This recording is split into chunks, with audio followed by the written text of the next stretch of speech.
శ్రీమన్నారాయణార్యమంగళే శరణం. నీళాతుంగస్తనగిరితటీ సుప్తముద్బోధ్య కృష్ణం పారార్థ్యం స్వం శృతిశతశిరసిద్ధమధ్యాపయంతి.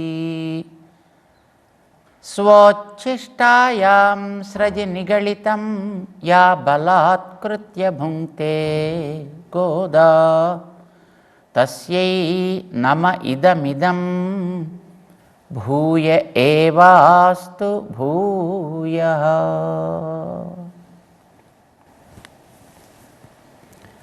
జై శ్రీమన్నారాయణ. ధనుర్మాస వ్రతానికి అందరికీ స్వాగతం. ఆరంభమైంది వ్రతం.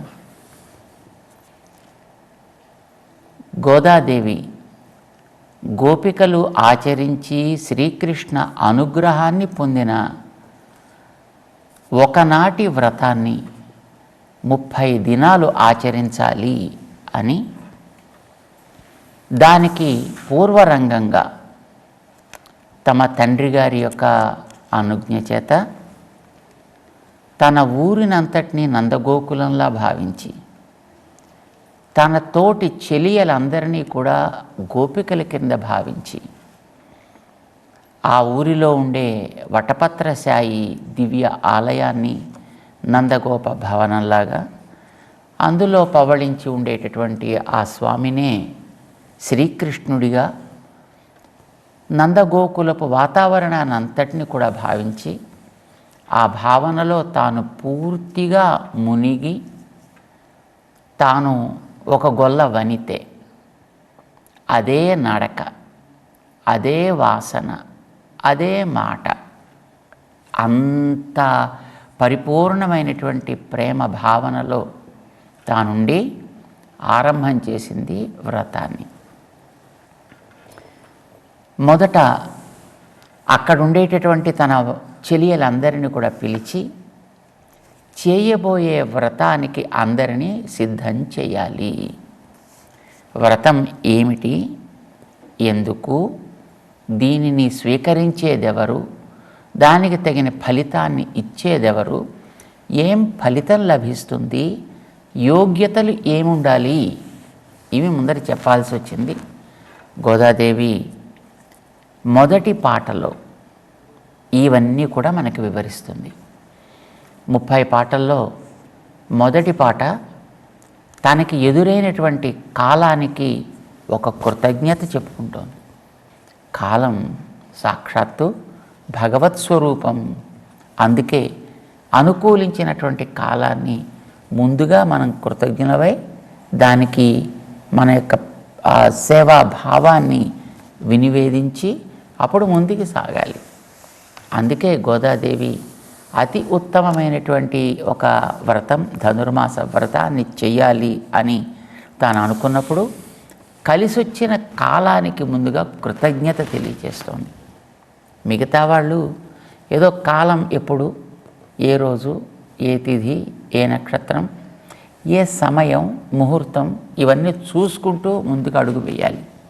కానీ అతి ప్రేమ, అతి భక్తి కలిగినటువంటి వాళ్ళకి కాలము దానంతట అది కలిసి వస్తుంది. మంచి రోజు, మంచి తిథి, మంచి నక్షత్రం, మంచి వారం, మంచి మాసం, మంచి సంవత్సరం ఇవన్నీ కూడా వారికి అనుకోకుండానే కలిసి వస్తాయి. కలిసి రావడమే కాదు, వారికి సక్రమంగా ఫలితాన్ని ఇచ్చేట్టు కూడా ఫలింపచేస్తాయి. అందుచేతనే కాలానికి కృతజ్ఞులమై ఉండడం అనేది ఎప్పుడూ కూడా అవసరం. గోదాదేవి ధనుర్మాస వ్రతాన్ని ప్రారంభం చేస్తూనే కాలానికి కృతజ్ఞులై ఉండండి ఇది చెప్పక చెబుతోంది. ఏది కూడా గోదాదేవి ఇది ఇలా చేయండి, ఇందుకు చేయండి అని చెప్పదు. తను చేసేదేదో తను చేసుకువెడుతుంటే మనకి నెల్ చెయ్య పుల్ తేయం అంటుంటారు తమిళ భాషలో. తూర్పారపోస్తుంటే ధాన్యాన్ని అందులో ఉండేటువంటి పొల్లు, చెత్త ఇలాంటివన్నీ వాటంతటవే ఎట్లా పైకి ఎగిరిపోయి శుద్ధమవుతూ ఉంటుందో ద్రవ్యం, అలానే మనం చేయాల్సిన పనిని మనం క్రమ పద్ధతులు చేసుకుంటూ వెడితే అన్నీ వాటంతట కలిసి వస్తాయి. ఋషీణాం పునరాద్యానాం వాచ్యం అర్థో అనుధావతి అని అంటారనమాట. లౌకికులమైనటువంటి సామాన్యులం అయితే మనం అన్నీ వెతుక్కుంటూ మాట్లాడాలి, అన్నీ వెతుక్కుంటూ పనులు చేయాల్సి వస్తుంది. కానీ అదే సజ్జనులు మహానుభావులైనటువంటి చక్కటి వాంగ్ పటిమ కలిగినటువంటి మహనీయుల యొక్క విషయాన్ని మనం గమనించినట్లయితే వాళ్ళు ఏదేది చేయదలుచుకుంటారో ఋషీణాం పునరాద్యానాం, ఆ మొదటి తరమైనటువంటి ఆ పెద్దల యొక్క ఆ సంకల్పం ఉంటుందే, వారు ఏది మాటలాడితే ఆ మాటల వెంట అర్థం తానంత పరుగు పెడుతూ ఉంటుంది. వాచ్యం అర్థ అనుధావతి. ఇది కావాలి, ఇలా చెయ్యాలి అని అనుకుంటే ఆ పరిస్థితులన్నీ సానుకూలమై వారి వెంట నన్ను తీసుకో, నన్ను తీసుకో, నన్ను తీసుకో అంటూ వెంబడిస్తాయి అని అంటారన్నమాట. గోదాదేవి పరమసాత్విక పరమభక్త శిఖామణి కూడా. అందుచేత ఈవిడ ఏదైనా మాట ఆడుతోంది అని అంటే దాని వెంట కాలం, దాని వెంట పరిస్థితులు, దాని వెంట దైవ సంకల్పం, దానికి ప్రధానంగా వారి గురువు యొక్క అనుగ్రహం పరిపూర్ణంగా ఉంది అని అర్థం అన్నమాట. అందరినీ పిలిచింది, అందరూ చేరారు, అందరూ కూడా గొల్లపిల్లలే. గోదాదేవి ఒక గొల్లపిల్ల, కానీ ఈవిడ అందరినీ నడిపించగలిగినటువంటి ఒక నేత్రి ఈవిడ. అందుచేత వాళ్ళందరినీ కూర్చోబెట్టి వాళ్ళందరికీ చెప్తోంది. ఏమారా చూసారా, మార్గழி திங்கள் மதி நிறைந்த நன்னாளால் நீராடப் போதுவீர் போதுமினோ நேரிழையீர் சீர்மல்கும் ஆய்ப்பாடி செல்வச் சிறுமீர்கள் கூர்வேல் கொழுந்தொழிலன் நந்தகோபன் குமரன் ஏரார்ந்த கண்ணி யசோதை இளம் சிங்கம் கார்மேனி செங்கண் கதிர் மதியம் போல் முகத்தான் நாராயணனே நமக்கே பறை தருவான் பாரோர் புகழ படிந்து ఏలోరెంబావాయి. ఇది పాసురం. గోదాదేవి ఇలా చెప్పిందన్నమాట. మొదట 5 పాటలు వ్రతానికి అందరినీ కూడా సిద్ధం చేయడం, దాని తర్వాత వచ్చేటువంటి ఒక 10 పాసురాలు మిగిలినటువంటి గోపికలందరినీ కూడా లేపి తనతో పాటు చేర్చుకుని తమలో ఒక్కడు కూడా ఫలితాన్ని కోల్పోవడానికి వీల్లేదు. ఎన్ని రకాలైనటువంటి ఆనందాన్ని తను పొందుతోందో దీన్ని తన వాళ్ళు అందరికీ అందించాలి. ఇది గోదాదేవికి ఉండేటువంటి ఒక అతి విశాలమైనటువంటి హృదయం. అందుకోసమని వాళ్ళందరినీ పిలిచి వాళ్ళందరికీ మొట్టమొదట చూడండరా, మనం శ్రీకృష్ణ కటాక్షం కోసం కార్యం చేద్దాము అని కూర్చోగానే ఎంత మంచి కాలం మనని వెతుక్కుంటూ వచ్చింది. మార్గళి తింగళ్ నెల చూద్దామా, అద్భుతమైనటువంటి నెల మార్గశీర్ష మాసము. మది నిరైంద, ఇక నెలలో 2 పక్షాలు ఉంటాయి, శుక్లపక్షం కృష్ణపక్షం అని. శుక్లపక్షం అంటే పెరిగే చంద్రుడు, కృష్ణపక్షం అంటే తరిగే చంద్రుడు. ఆశ్చర్యం చూడండి, నిండు చంద్రుడుండే కాలం వచ్చింది చూసారా మన కోసం. మది నిరైంద, ఇక పక్షం తర్వాత వచ్చేది నెల, ఆ రోజు. రోజు ఎంత మంచి రోజు వచ్చింది మనకి, వ్రతం చేయడానికి అనుకూలంగా మారే ఒక పరిస్థితిని కల్పించినటువంటి రోజు ఈరోజు. మనం ఈరోజుకి ఎప్పుడూ కృతజ్ఞమై ఉండాలి. నన్నాళ్, మంచి రోజు ఇది. అసలు దేవుడి కార్యం చేయాలని ఎప్పుడు అనిపిస్తే అదే మంచి రోజు అండి. మంచి రోజు చూసుకుని దేవుడి కార్యం చేయక్కర్లా, దేవుడి కార్యం చేద్దామని అనుకున్నాడంటే మంచి రోజు దాని తర్వాత వచ్చినట్టే లెక్క. మనందరికీ అట్లాంటి నన్నాళ్ మంచి రోజు కలిసి వచ్చింది. ఆల్ ఏమి ఆశ్చర్యం, ఎంత అదృష్టం మనకందరికీ. మనమా కుడి ఎడమలకి తేడా తెలియనటువంటి అభం శుభం ఎరిగినటువంటి చిన్ని పిల్లలం. కానీ మనం చేసేటటువంటి వ్రతం చూస్తే చాలా అద్భుతమైనటువంటి వ్రతం. మంచి రోజు, నన్నాళ్ ఆల్.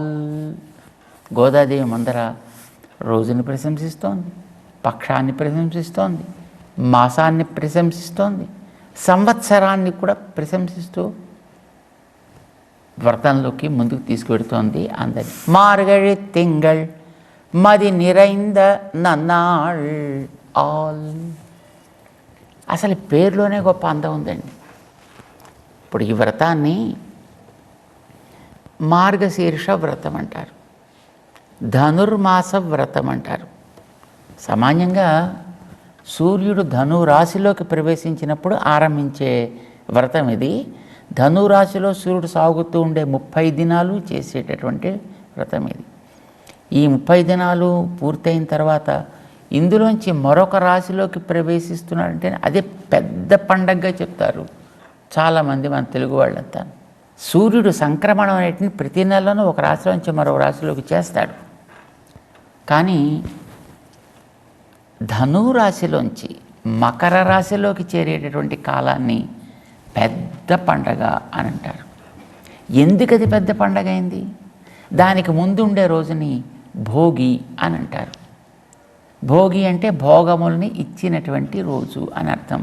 ఇప్పుడు వీళ్ళు కోరుకునేది అది కదా, భగవంతుడి అనుగ్రహాన్ని కదా కోరుకుంటూ వ్రతాన్ని ఆచరించాలి అని వీళ్ళు అనుకున్నారు. ఇస్తుంది అది అలాగా అంటే దాని పేరుని బట్టే ఇస్తుంది అని అంటారు అన్నమాట. ఏమిటి పేరు దీనికి? మార్గశీర్షము. మార్గాలంటే దారులు, శీర్షం అంటే తల. మనకి కొన్ని దారులు ఉన్నాయి బాగుపడటానికి. అలాంటి దారుల్లో మంచి దారిని చూపించే మాసం ఇది. అయితే ఇప్పుడు మనం అందరం ఏం చేయాలి అడిగారు అక్కడ చేరినటువంటి గోపీజనం అంతా. నీరాడ పోదువీర్ పోదుమినో. నీరాడాలి. ఇప్పుడు మనం అంతా స్నానం ఆడాలి. వీళ్ళందరూ కూడా స్నానం ఆడితే మంచి వానలు కురుస్తాయి అనేది అక్కడ వాళ్ళు పెద్దలు చెప్పినటువంటిది. అందుకోసం వీళ్ళందరినీ కృష్ణుడికి అప్పగించి వ్రతం చేయించండి అని పెద్దలు అంగీకరించారు, పెద్దలు చెప్పారు. అంచేత ఇప్పుడు మనందరం కూడా స్నానం చేయాలి. అయితే ఈ స్నానం చేయడానికి యోగ్యత ఏమిటి అని అంటే జాతి, వయస్సు, లింగము, ఆస్తి, అంతస్తు, విద్య ఇవేవి అందులో అర్హతలు కావు. కోరిక ఉంటే చాలు, అది నిజమైన అర్హత. అందుకోసమే చెప్పింది గోదావరి, నీరాడ పోదువీర్. స్నానమ చేయాలి అనేటువంటి కోరిక ఎవరిలో ఉందో రండి వారందరూ కూడాను పోదుమినో. అయితే ఇప్పుడు గోదాదేవి చెప్పేది ఏ స్నానం అంటే మామూలుగా శరీరానికి ఉండేటువంటి మురికిని తొలగించే స్నానం కాదు. ఇక్కడ ఒక అద్భుతమైనటువంటి స్నానాన్ని చెప్తుంది గోదాదేవి. భగవంతుడి యొక్క దివ్యమైనటువంటి మన మీద చూపించే దయ, కారుణ్యము, ఇలాంటి అతి ఉత్తమమైనటువంటి గుణాలు ఉన్నాయే, ఈ గుణములు ఆయనలో అనంతమై ఉంటాయి. భగవంతుని యొక్క గుణములు అను. అలాంటి గుణములనే ప్రవాహంలో ఎవరు స్నానమాడాలి అని అనుకుంటారో వాళ్ళకి ఇతర యోగ్యతలు ఏమీ అవసరం లేదు. శ్రద్ధ, రుచి ఉంటే చాలు. పోదుమిన్ వెంచేయండి. తన తోటి వాళ్ళు వీళ్ళంతా కూడా, తనతో పాటు ఈడైనటువంటి పిల్లలు వీళ్ళందరూ. కానీ భగవత్ శ్రద్ధ కలిగిన వ్యక్తి ఎవరైనా సరే మర్యాదగా ప్రవర్తించాలి వారితోటి. అందుకే గోదాదేవి వెంచేయండి. అంతేకాదు నేరిరైర్, వాళ్ళందరినీ కూడా చూస్తే గోదాదేవికి ఎంత సంతోషం. వాళ్ళందరూ కూడా ఆనందం అనే ఆభరణాన్ని ధరించి చక్కటి కాంతివంతంగా ఉన్నారు. ఇది గోదాదేవికి భలే ఆనందం వేసింది. వాళ్ళని చూసి గోదాదేవి పిలుస్తుంది, సీర్ మల్హుం ఆయ్ పాడి సెల్వ చిరుమీరుగాళ్. సీర్ మలుగం సంపదలు ఉప్పొంగుతూ ఉండేటటువంటి ఆయిపాడి వీళ్ళక నందగోకులం, నందవ్రజం. సంపదలు ఏమిటి? మరి సంపదలు బాగున్నట్టయితే వీళ్ళకి వాన కోసమని పెద్ద ఈవేళ మళ్ళీ కొత్తగా వ్రతం చేయాల్సినటువంటి అవసరం ఎందుకు రావాలి? అంటే భౌతిక సంపదలు కాదు ఇక్కడ ప్రధానమైనటువంటిది, మన శ్రీకృష్ణుడి యొక్క కళ్యాణ గుణములనే సంపద అతి ఉత్కృష్టంగా పొంగి పొరలుతూ ఉండేటటువంటి స్థానం ఈ నందగోకులం. శ్రీకృష్ణుడు ఒక అవతారంగా ఇక్కడికి వచ్చాడు. అసలు ఈయన ఉండే చోటు వైకుంఠం. వైకుంఠంలో భగవంతుడికి పెద్ద ఆనందం ఉండదుటండి. ఎందుకనంటే ఈయన చాలా అద్భుతంగా ప్రకాశంతో ఉంటాడు. అక్కడ ఉండే వాళ్ళంతా కూడా ప్రకాశంగానే ఉంటారు. అక్కడ ఈయన గుణాలు పెద్ద ఎవరికి అవసరం లేదు. ఎందుకంటే ఏదైనా లోపాలు ఉన్న వాళ్ళకి కదా అవతల వాడి యొక్క గుణములు ఉపకారం అవసరం. భగవంతుడు గుణాలు ఉన్నాయి, ఉపకారం చేసే స్వభావం ఉంది, కానీ అది ఎవరికి అక్కడ అవసరం లేదు. కనుక అవి ప్రకాశించడానికి అక్కడ ఆస్కారం లేదు. ఈ లోకంలోకి వస్తే ఇక్కడ అందరం లోపాలు ఉన్నవాళ్ళమే, అందరికీ అవసరాలు ఉన్నవాళ్ళమే. ఇక్కడ మనంతా చీకటి గదిలో పడుకొట్టుకునే వాళ్ళం లాంటి స్థితి అన్నమాట. కనుక మనకి ఆయన కాంతి ఇక్కడ అవసరం. చీకటి గదిలో కదా దీపానికి ప్రకాశం కలిగించేది, కనిపించేది. సూర్యుడి ముందర దీపానికి అవసరం ఏముంటుంది? కనుక ఉండదు. కనుక ఈ లోకంలో మన మధ్య ఆయనకి కాంతి అతిశయించి ఉంటుంది. ఆయనకుండే గుణాలనే సంపద ఇక్కడ పొంగి పొరలుతూ ఉంటుంది. మనందరం ఎన్నో రకాల లోపాలు అవసరాలు ఉన్నవాళ్ళం కనుక వాటిని తీర్చడానికి తాను సంసిద్ధుడై ఈ లోకంలో మన కోసం వచ్చినటువంటి ఊరు ఇది. పుట్టింది మధురలో కదా, కానీ అక్కడ ఉండలే, మన కోసం మన మధ్యకు వచ్చాడు. అందుకోసం ఇది ఆయిప్పాడి నందవ్రజం, ఆనందకందమైనటువంటి స్వామిని మనకి అందించే చోటు ఇది. కనుక చాలా గొప్ప ఊరు. ఇలాంటి ఊరికి చెందినటువంటి సెల్వచ్చిరుమీరుగాళ్, మీరందరూ కూడా అద్భుతమైనటువంటి యోగ్యత కలిగినటువంటి పిల్లలరా. ఎందుకనంటే శ్రీకృష్ణుడు పుట్టిన ఊళ్ళో శ్రీకృష్ణుడితో సమానమైన వయస్సు కలిగి హాయిగా శ్రీకృష్ణుడితోటి ఆడి పాడి తిరగగలిగేటటువంటి యోగ్యత పొందినటువంటి, ఎందుకంటే ఆయన గోకులంలో పుట్టాడు, వీళ్ళు గోకులంలో ఉన్నవాళ్ళే. మిగతా వాళ్ళంతా ఆయన అనుగ్రహం పొందాలంటే ఎక్కడెక్కడి నుంచో ఆయన వెతుక్కుంటూ పోవాలి. ఆయన మిమ్మల్ని వెతుక్కుంటూ మీకోసం మీ ఊరు వచ్చాడు. పుట్టింది మధురలో ఆయన. చూడండి ఎంత అదృష్టం మీది. అంచేత మీలాంటి సంపన్నులు ప్రపంచంలో మరి లేరరా. అంచేత సెల్వచ్చిరుమీరుగాళ్, సంపదలు ఆయనే మీకు ఒక సంపదే వచ్చాడు. సిరు మీరుగాళ్, చక్కటి చిన్న వయస్సులో ఉన్నారు. చిన్న వయస్సు అంటే ఆయన ఎలా చెబితే అలా వినే వయస్సు అన్నమాట. ఇప్పుడు కొంచెం వయసు పెద్ద అయిందనుకోండి, ఒకళ్ళు చెప్పినట్టు మనం వింటామా ఏమిటి? మన సొంత భావాన్ని బట్టి అవతలవాడు ప్రవర్తించాలనుకుంటాం. కానీ చిన్నపిల్లలు అలా ఉంటారు కదా, ఆయన ఎలా చెబితే అట్లా ప్రవర్తించాలనుకుంటారు. కనుక మీరు ఆయన చెప్పినట్టు ప్రవర్తించగలిగే, ఆయనకి పరతంత్రులై ఉండగలిగేటటువంటి వయస్సులో ఉన్నవాళ్ళు, పైగా చిన్న పిల్లలై ఉన్నవాళ్ళు మీరందరూ కూడా. మనం అలా ఉన్నాం అనుకో, కానీ ఆయన సర్వేశ్వరుడు కదా, ఆయన మన అవసరాలని ఆదుకోవడానికి తగ్గట్టుగా మనల్ని చూస్తాడా ఏమిటి అని వీళ్ళకి సందేహం కలిగితే గోదాదేవి దాన్ని తీరుస్తోంది.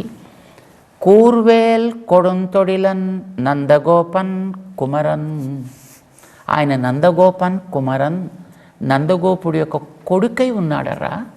నందగోపుడు మనవాడు. నందగోపుడు ఈవేళ కృష్ణుడి కోసం ఏ హింసైనా చేయగలడు, చెయ్యగలడు, చేస్తాడని కాదు తాత్పర్యం. కొడుంతొడిలన్ అంటే భగవంతుడి కోసం ఏ పని చేయడానికైనా వెనకాడని వాడెవడో వాడికి భగవంతుడు ఎప్పుడు కూడా లొంగి ఉంటాడు. నందగోపుడు మనకు అలాంటి వాడు. అంచేత మనకి ఏ రకమైనటువంటి బెంగ లేదు సుమా. ఆయన ఎప్పుడు కూడా నంద గోప, ఆనందిస్తాడు, కృష్ణుని జాగ్రత్తగా కాపాడుకుంటాడు. చూడండి, 7వ నారు దాటకుండా పూతను వచ్చింది, 3వ నెల దాటకుండా శకటాసురుడు వచ్చాడు, మరొక చోట పెద్ద సుడిగాలి వచ్చాడు, మరొక చోట దూడ వచ్చాడు, మరొక చోట వెలగ చెట్టు వచ్చాడు. ఒకటి కాదు, రెండు కాదు, మూడు కాదు, ఎట్నుంచి ఏది చూసినా ఉపద్రవాలే కృష్ణుడి మీద ఎప్పుడూను. అంచేత జాగ్రత్తగా కాపాడుకోవాలనుకుంటాడు. భగవంతుణ్ణి ఎవడు అట్లా కాపాడుకోవాలని అనుకుంటాడో భగవంతుడికి దానివల్ల ఉపద్రవం ఏం రాదు. నిజానికి ఆ ఉపద్రవాలు వచ్చిన వాటన్నింటినీ కూడా వీళ్ళెవరూ ఏం చేయాల, వాటన్నిటినీ ఎదుర్కొన్నది తొలగించుకున్నది కృష్ణుడే.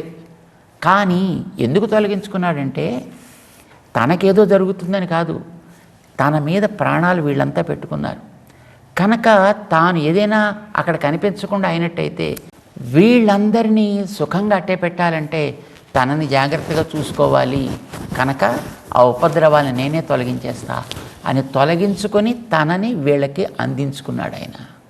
అది ఈయనలో ఉండేటటువంటి ఆ శ్రద్ధని చూసి. అంచేత అంత శ్రద్ధ కలిగినటువంటి నందగోపుడు, అంత తీవ్రమైనటువంటి పనికైనా వెనుకాడిన నందగోపుడు మనవాడు కనుక ఆయన దగ్గర మన కృష్ణుడు ఎప్పుడు కూడా మంచి కుమరన్ అతి భవ్యుడై ఉంటాడు. మనకేం బెంగక్కర్లేదు. భవ్యుడై ఉంటాడంటే మరీ అంత మొద్దుభాయిలా ఉంటాడు ఆయన అంటే అలా అనుకోకుండా రా. ఏ రా అందకణ్ణి యశోదై ఇళం సింగం, మళ్ళీ మంచి లేత సింహపు పిల్లలాగా మంచి ఎగురుతూ మంచి ఉత్సాహంగా ఉంటాడు. కానీ ఎవరి దగ్గర? తల్లి దగ్గర. తల్లికి సహజంగా ప్రేమ ఎక్కువ.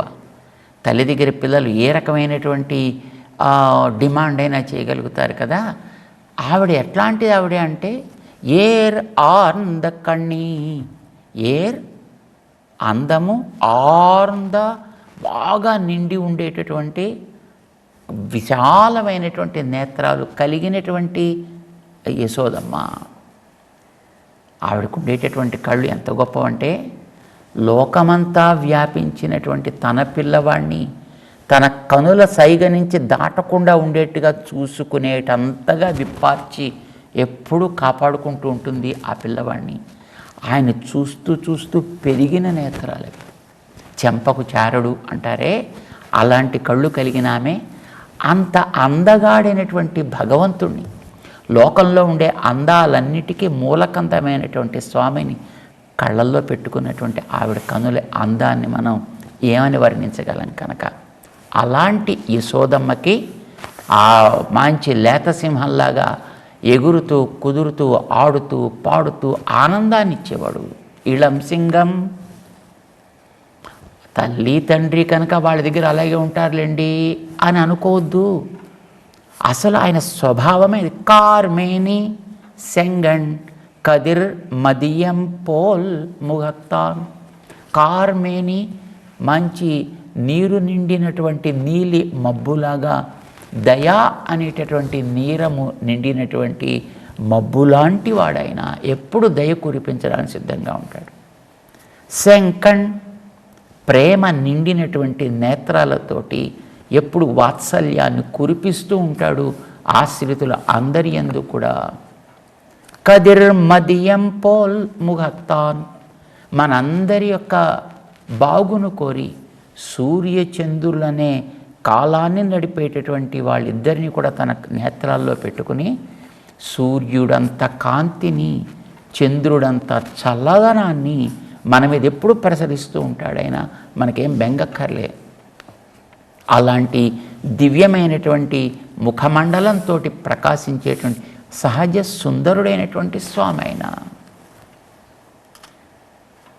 ఎవడైనా చెప్పవా మాకు అంటే కృష్ణుడు అన్నారనుకోండి వీళ్ళు, మళ్ళీ అక్కడ ఉండేటువంటి ఊళ్ళో వాళ్ళంతా ఏమరా అప్పుడే మీరు బయలుదేరారా, మళ్ళీ ఆ కృష్ణుడు మాటలను ఎత్తుతూను అని ఎక్కడంటారో అని తత్వాన్ని జాగ్రత్తగా దాచి ఈయన సహజ తత్వాన్ని గురించి చెప్తా. నారాయణనే నమక్కే పరైతరువాన్.